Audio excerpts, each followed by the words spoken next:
5 seconds. Start.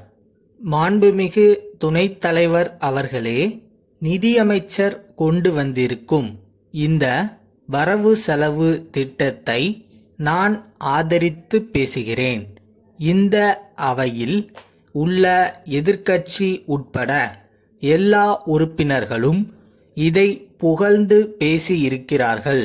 இப்படிப்பட்ட நல்ல வரவு செலவு திட்டத்தை அளித்த நிதியமைச்சர் அவர்களுக்கு நீண்ட ஆயுளை கொடுத்து இன்னும் நல்ல திட்டங்களை வகுத்து அடுத்த வருஷம் இதைவிட சுமூகமான வரவு செலவு திட்டத்தை அளிக்க அவர்களுக்கு நல்ல உற்சாகம் கொடுக்க வேண்டுமென்று வேண்டுகிறேன்.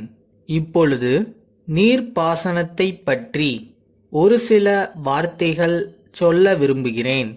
பொதுவாக நம் அரசு வகுத்திருக்கும் திட்டங்களில் நீர்ப்பாசன திட்டம் என்பது மிகவும் முக்கியமான திட்டமாகும். மிக பெரிய பெரிய அணை திட்டங்களை தீட்டி அவற்றை நிறைவேற்றியதால் மக்கள் இன்று செழிப்பாய் இருக்கிறார்கள். உணவு உற்பத்தி பெருகும் என்பதை அறிய மகிழ்ச்சியாய் இருக்கிறது. ஆனால் பெரிய அணை திட்டங்களால் அணை தண்ணீர் பாயும் இடங்களில் உள்ள விவசாயிகளுக்கு மட்டும் வசதி இருக்கிறது. சிறிய நீர்ப்பாசன திட்டங்கள் குறித்தும் அரசு முயற்சி செய்தால் இன்னும் சில விவசாயிகளுக்கும் பலன் ஏற்படும் என்பதை தெரிவித்துக் கொள்கிறேன். அதனால் நாம் வெளிநாட்டுக்கு உணவுப் பொருள் ஏற்றுமதி செய்யும் அளவுக்கு கூட தயாராகிவிடலாம் என்று நினைக்கிறேன். சில கிராமங்களில், குறிப்பாக அரசு எடுத்துக்கொண்டிருக்கும் கிராமங்களில் சிறிய நீர்ப்பாசன திட்டங்கள் நிறைவேறியிருக்கின்றன. அரசு எடுத்து கொள்ளாத இனாம் கிராமங்களில் பாழடைந்த ஏரிகளும் குளங்களும் இருக்கின்றன. அவைகளை செப்பனிட்டு நீர்ப்பாசன வசதி செய்து கொடுக்கலாம். இனாம் கிராமங்களை அரசு எடுத்து கொள்ளாவிட்டால் ஏரிகளையும் வாய்க்கால்களையும் மராமத்து செய்வதற்கு மாவட்ட அதிகாரிகள் தங்கள் கையில் அதிகாரம் இல்லை என்று சொல்கிறார்கள்.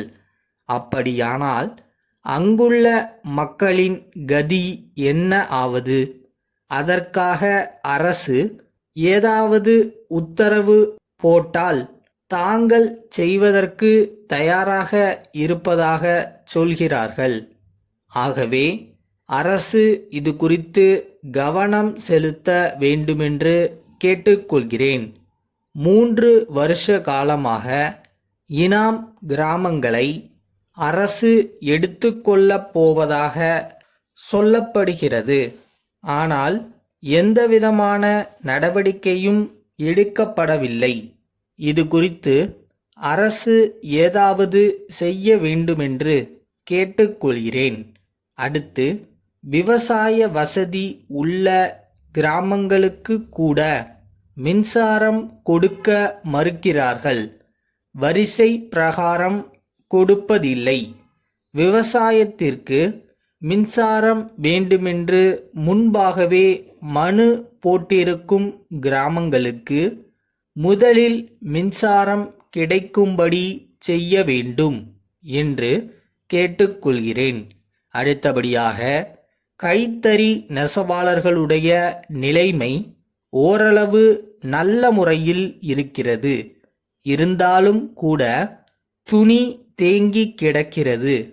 கூட்டுறவு சங்கங்கள் மூலமாக நிறைய தறி கொடுக்க வேண்டுமென்று உத்தரவு இருந்தாலும் அதன் மூலம் சேர்த்து கொண்டு வருகிற தறிகளை மூடுவதாக சொல்கிறார்கள். இதனால் கஷ்டமான நிலை உள்ளது. கூட்டுறவு சங்கங்கள் மூலமாக கொடுத்த தறிகளை நிறுத்தாமல் இருக்க ஆவன செய்ய வேண்டும். மும்பை கண்ணன் கூட்டமைப்பிலிருந்து மும்பை உபேந்திரன் கூட்டமைப்பிற்கு எழுதும் கடிதம். அன்புடையீர், எங்களுடைய பிரதிநிதி மூலம் மார்ச் 5ஆம் தேதியன்று 2 குரோஸ் பல ரச ஜாடிகள் அனுப்புமாறு கேட்டிருந்தோம். அவை எங்களுக்கு வந்து சேருவதில் ஏற்பட்டுள்ள காலதாமதம் குறித்து நாங்கள் வருத்தம் அடைந்துள்ளோம்.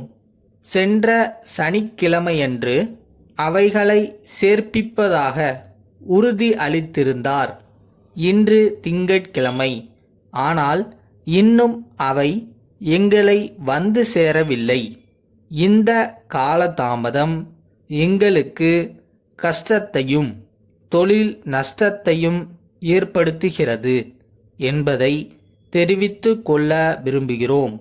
எங்களுடைய கேட்பானையை நிறைவேற்றுவதில் காலதாமதம் ஏற்படுவது இது முதல் தடவை அல்ல என்பதை நினைவில் கொண்டு எங்களுடைய கோரிக்கைகள் இனிமேல் உடனடியாக கவனிக்கப்படும் என்கிற நிபந்தனையின் பேரில்தான் நாங்கள் உங்களுடன் இனிமேல் வியாபார தொடர்பு வைத்து கொள்ள முடியும் என்பதை தெரிவித்துக் கொள்கிறோம். இனிமேல் காலதாமதம் ஏற்படாது என்று உறுதி அளிப்பதோடு இப்போது கேட்டுள்ள சரக்குகளை உடனடியாக எங்களுக்கு கிடைக்க ஏற்பாடு செய்தால் நாங்கள் மகிழ்ச்சி அடைவோம் என்று தெரிவித்துக் கொள்கிறோம்.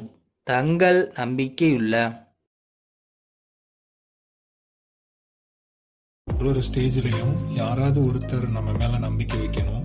ஆனா மோஸ்டா அந்த நம்பிக்கையை நாம நம்ம மேல வைக்கணும்.